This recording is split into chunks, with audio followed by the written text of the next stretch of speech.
Good afternoon, you guys. I just got myself a copy of The Abolition of Man by C.S. Lewis, which is his reflections on education and more specifically a literary education, which I'm hoping to read through. I think it'll help me in developing my own sort of educational philosophy and pedagogy. So I'm excited to read through this.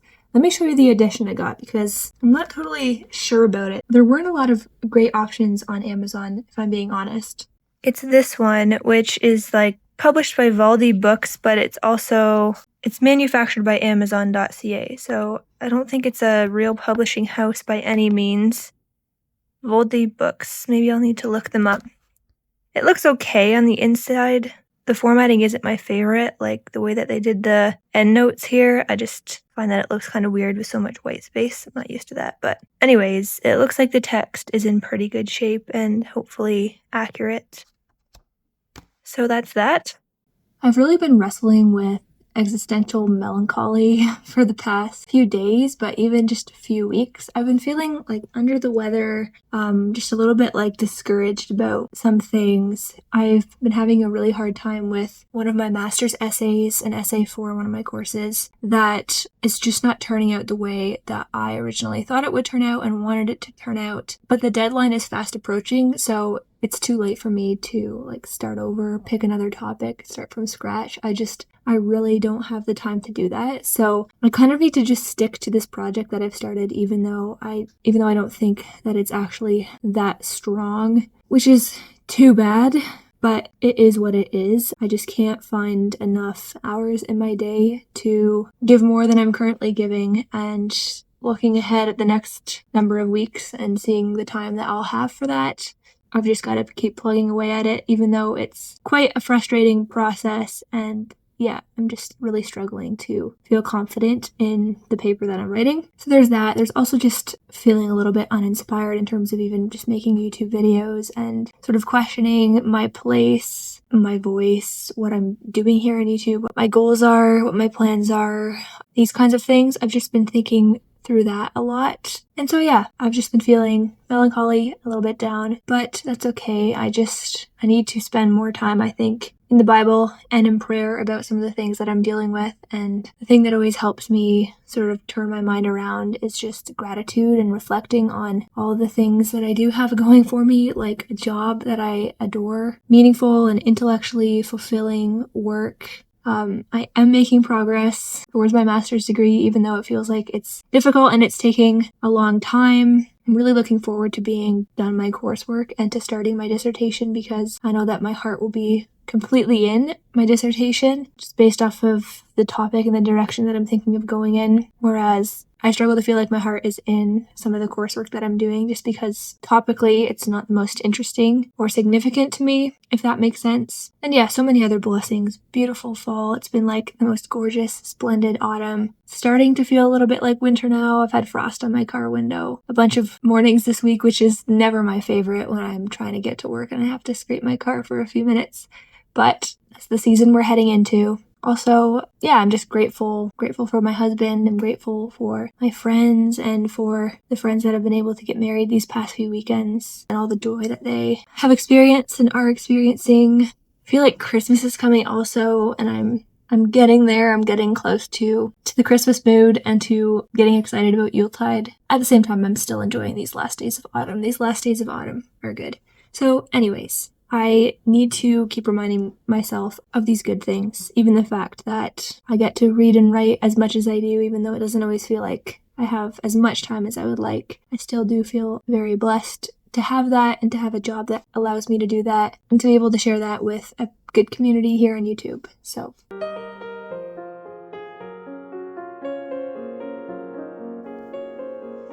I also just wanted to share a little update on how the writing circle went. I mentioned it in my last vlog that I was going to my monthly women's writing circle and that we were going to meet a New York Times bestselling author.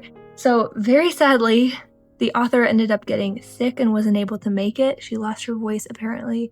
But I did discover who it is, and she is a personal friend of the leader of our writers group. So I've been told that we will reschedule and I will meet her eventually, which is actually good because that means that I have time to maybe find a copy of one of her books and give it a read so that I actually, can have a conversation with her about her work and writing process and those things. So yeah, I don't want to mention who it is right now. She's not like a fiction author. She writes more Christian lifestyle or spiritual theological books. So yeah, that's all I wanted to say about that. I did end up borrowing a really interesting book from the leader of our writing group. It's called An Axe for the Frozen Sea, Conversations with Poets About What Matters Most, put together by Ben Palpont. This is not something that I've never read anything like this before, where it's just literally he interviews and sits down with all kinds of contemporary Christian poets and they just discuss the art of poetry, what it means to be a poet. It's so beautiful. I've read through 2 of the interviews now.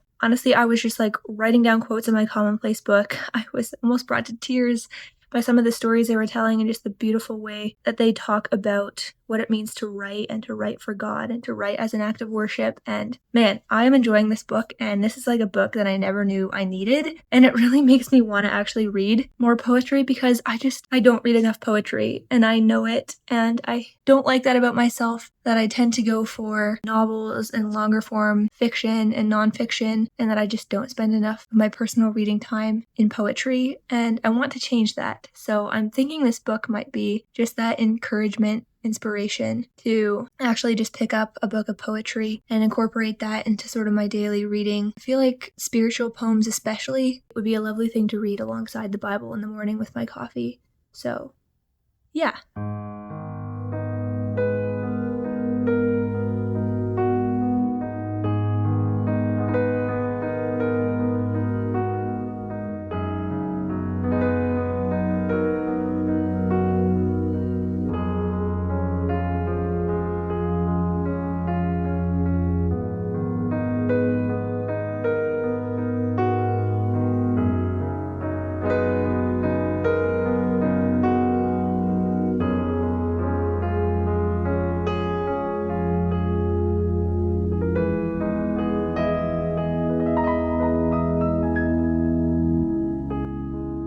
So it's Halloween night, it's October 31st, and we don't celebrate Halloween, but we are going to see a Frankenstein play tonight at a local theater, just a small local theater, so it'll probably be a more low-budget production, but we're excited just to see what it's going to be like. It's been a very Frankenstein-y week for me. Last weekend, we saw the new Frankenstein movie, and then I started teaching Frankenstein this week to my grade 9 literature class, so I'm very excited.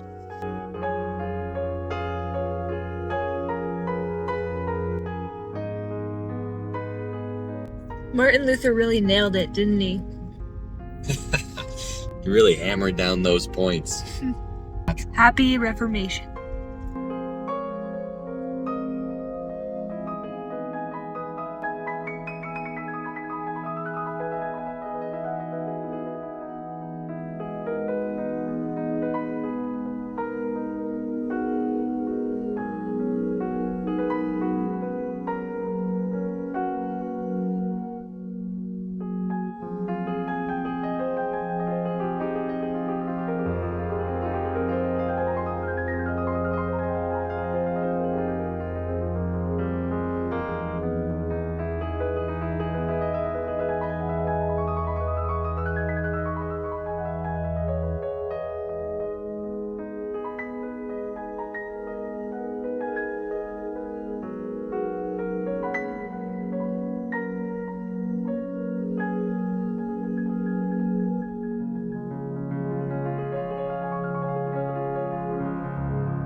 Hi guys, I know I don't look very nice now with my shower hair, but I just had one of those shower moments where I was just thinking about Ben Palpant's book and all the things that I wanted to say about it to you guys because I'm just so beyond excited about it. And here's why. So I finished An Axe for the Frozen Sea, Conversations with Poets About What Matters Most by Ben Palpant yesterday. I borrowed this from a friend Tuesday night, started reading it on Wednesday, finished it by Saturday because I just couldn't put it down. And I just kept reading it in all the spare moments that I had throughout my day. There was like 20 or so different interviews with different poets just talking about poetry, and it was unreal. Like, let me tell you, this book was so life-giving. I think it was exactly what I needed this week and at this point in my life. I felt it revive a part of my soul that had really been, I think, just floundering and aching a little bit.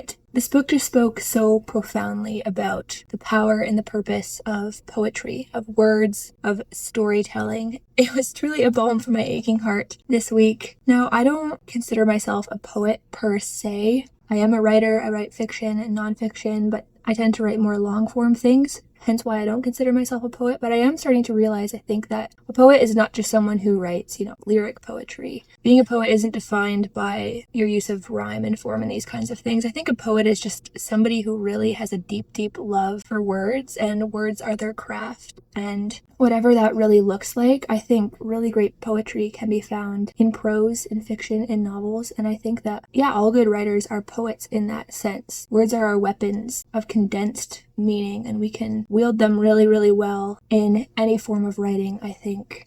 But all that being said, I did, as I was reading through this, start flipping through some of my old notebooks and Google Docs and just finding old poems that I've written in the past, because from time to time, I do just feel this overwhelming sense of, no, I need to sit down and write a poem right now. And this is not something that I'm going to put into my novel per se, or the prose work that I'm working on. So I do write poems from time to time, spontaneously. And so I was reading through some of the old ones, and I'm actually really happy with some of the poems that I found. I found poems that I wrote, 2, 3, 4 years ago that still actually speak to me and for me. And I just think that's really, really neat. The fact that they're still relevant and still powerful, and I just scribbled them down in one sitting, never returned to them, and now stumbling upon them again, I'm like, oh, I actually said something true and beautiful here. And I'm so glad that I got it down those years ago and can now return to it and enjoy it and have it speak to me and soothe me again. I just think that's so cool. So guys, I just cannot emphasize enough how incredible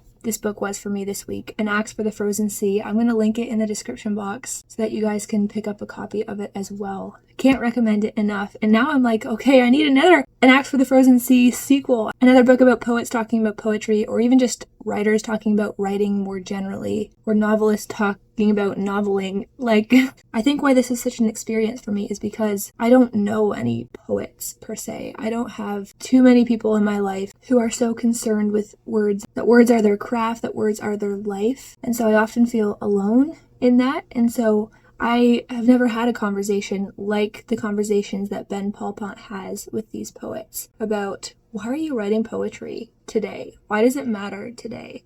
What does this do for the human soul? What has it done throughout history, and what is it still doing even in our modern age? I don't have these kinds of conversations in real life very often, but it felt like these interviews and these conversations were like written for me. Like I needed to have them, and I got to see them take place in this book. And so if you're in a similar situation, you're a writer, you're a poet, you're a great lover of words, but you don't feel like you have the chance to read or speak about that as much in your life as you would like to, I think this book is definitely for you. I went and ordered a collection of George Herbert's poetry, one of the cute little Everyman Classic editions. They're so beautiful, and I'd like to get a collection going, I think, of different poets. John Donne, William Wordsworth, Samuel Taylor Coleridge, John Milton, and just spend more time reading poetry. I said this already in the video, I think, but even just reading through a few of George Herbert's poems there, I'm amazed at how they speak to me today in my situation and in my life, even though they were written hundreds of years ago. George Herbert's poems are devotional. They're very explicitly Christian. He's wrestling with God, his faith. He's mostly praising and extolling God, Jesus, for the work that he's done and the hope that he's given the poet. So his poems are very, very meaningful to me, and I'd like to work them more into my devotional life. Okay, I'm just flipping through my commonplace book, and I'll read a couple of quotes just so you can get a taste of it. The title of the book, An Axe for the Frozen Sea, is actually borrowed from a line from Franz Kafka, where he said, "A book must be an axe for the frozen sea within us." Just let that sink in. A book must be an axe for the frozen sea within us. I love this. This is something Ben Pulpit says. He says, "We need poets whose souls are fully awake, so that we might glimpse what they sense throbbing at the heart of all things." I love that idea that poets are the ones with this keen sense of the heart of all things. They sense something, they're paying attention to something that the rest of us are missing because so many of us aren't paying attention. One of the poets, Lee Young Lee, said this, "All that is left are love songs to God. With all the world's conflict, motion, and noise, none of these things are as important as love for the one who accomplished everything. I'm going to write love song after love song to God." Robert Cording, "Poetry is always trying to see beyond what we can see." Robert Cording says this, "God is always making. That's what he continually does. And I believe that at the heart of life is the choice to embrace God's work, even at great personal cost. My work as a poet, my relationships, my daily decisions depend upon embracing the God who makes and will always make as an overflow of love." Lucy Shaw says, "In the beginning was the Word, and we were made to be in relationship with that Word, allowing it to seep into our own lives so that we can speak what is true and beautiful." And of course, that's Word with a capital W, as found in John 1, it's Jesus Christ. There was a reference to Sir Walter Scott having supposedly coined a term called book-bosomed, which refers to someone who carries a book at all times, and I strive to be that person. I think that's awesome. A book-bosomed, the one who keeps, a book at their heart, in a sense, in their pocket of their jacket. I love this. This is Robert Cording again. "We know more than we can say. Every act of writing is also failure to say what we most want to say, but it is an attempt. It's an attempt to describe what it means to be alive in this world." Lucy Shaw, "It's not easy to be a poet because much of our society sees poetry as extraneous, an add-on that's not vital. But poetry is vital. It offers us meaningful words, deep words to overcome the meaningless chatter all around us." Okay, and I'm going to end with this absolute banger by James Matthew Wilson. "The value of the arts is not that they bring something new into being. It's that we reveal to each other something fundamentally old, something that transcends time altogether. The need for incarnation is important here. It's a Christian term that speaks into every intellectual tradition. We want to see transcendent things incarnated in concrete form. We want to see the truth, and the truth has to have a form in order for us to see it."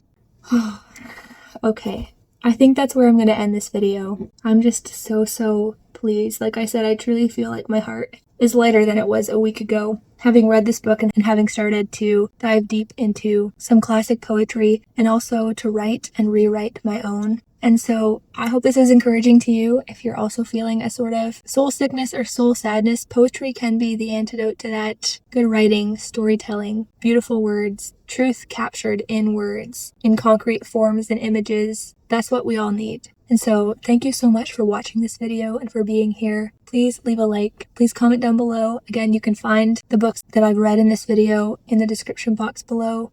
Thank you so much for supporting me and my channel, and I will see you again very soon.